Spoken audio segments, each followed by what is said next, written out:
Hello, I'm Abigail Doust. I am coming to you from Equipping for Impact, and I am ready to build into some world changers, people who really want to be used by Christ to make a difference. And today we're talking about a pain point.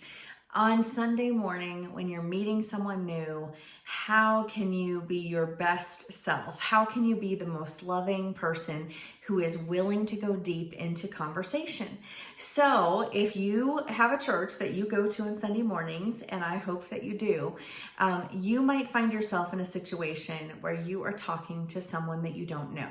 Now, this could be because you have an official role. Maybe you're a greeter or a prayer warrior, or maybe you are on a connection team, some sort of next steps, or maybe you're just a person who cares, who shows up for folks and who wants to connect on a deeper level because you know someone made a connection with you at church one Sunday a month ago or a year ago or a decade or 40 years ago, and you know that one-on-one contact can be really, really powerful.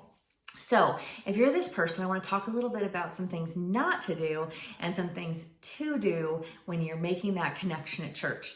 First of all, I just want you to know that no one just wakes up with a perfect life and thinks, you know what? I want to go to church today because God is good and my life is great and let's go.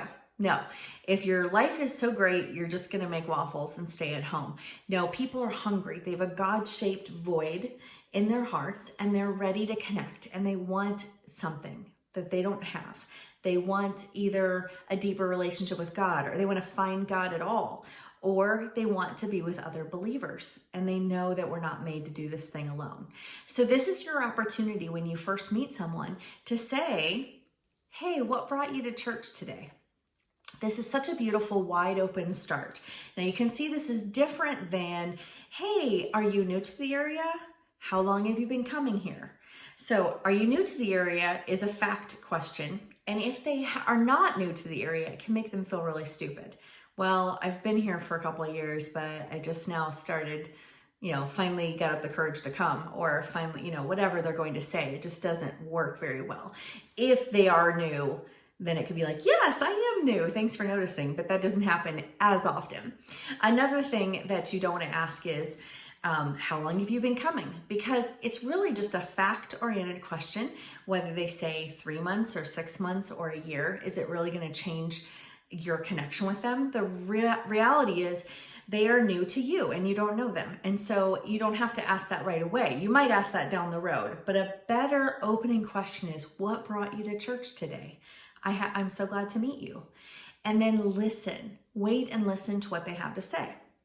And when you find yourself being really present and not distracted with running off to have lunch after church or whatever it may be, but when you just stay dialed into them and you truly listen to what they have to say, then you create the beginning of a bond with them and they feel warmed and welcome at church, which is a beautiful thing. And then you can listen to what they have to say. And when you listen, I encourage you to listen to everything they're saying with their words, everything they're saying with their body and their face, and what they are not saying. Notice what they're not saying. This is called intuitive listening. And it's a beautiful way to lean in and just be present and soak in all the things that are coming to you from this person. And then you can state back some of the things you see, some of the things you hear them say. Oh, okay, so things have been hard lately and you've been feeling alone and I'm so glad you had the courage to come. What is most exciting to you about church, or what are you hoping to find? And this is a great way to hear on a deeper level. What are you hoping to find? It's basically a version of the coaching question we ask, what would success look like? Or what would your ideal scenario look like? You're basically saying, hey, well, what are you hoping to happen, that will happen here? And this is a very transparent question. So if you're not there yet, or they've been kind of shutting you down, obviously you don't want to go there.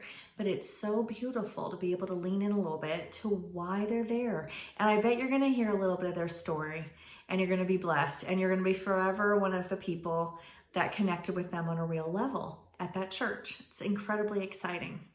So I hope that you'll be that person. Now, another one of the traps we fall into is we hear something about their story that insinuates we should connect them with someone else. So what brought you to church this morning? Well, I have been having a hard time at work and not able to spend as much time with my teenager.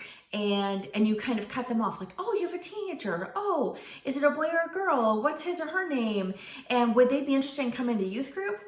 And the next thing you know, you're dragging them over to find some student ministry shepherd or some student leader because you want to introduce and make a connection.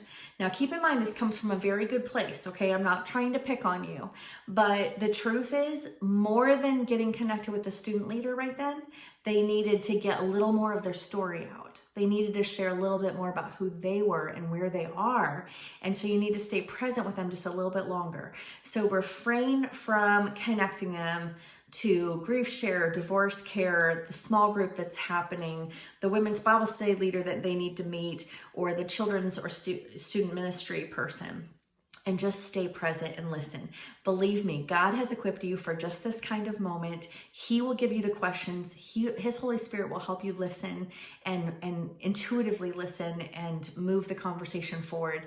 And by being present, you can be such a game changer in that person and make them really feel connected at church.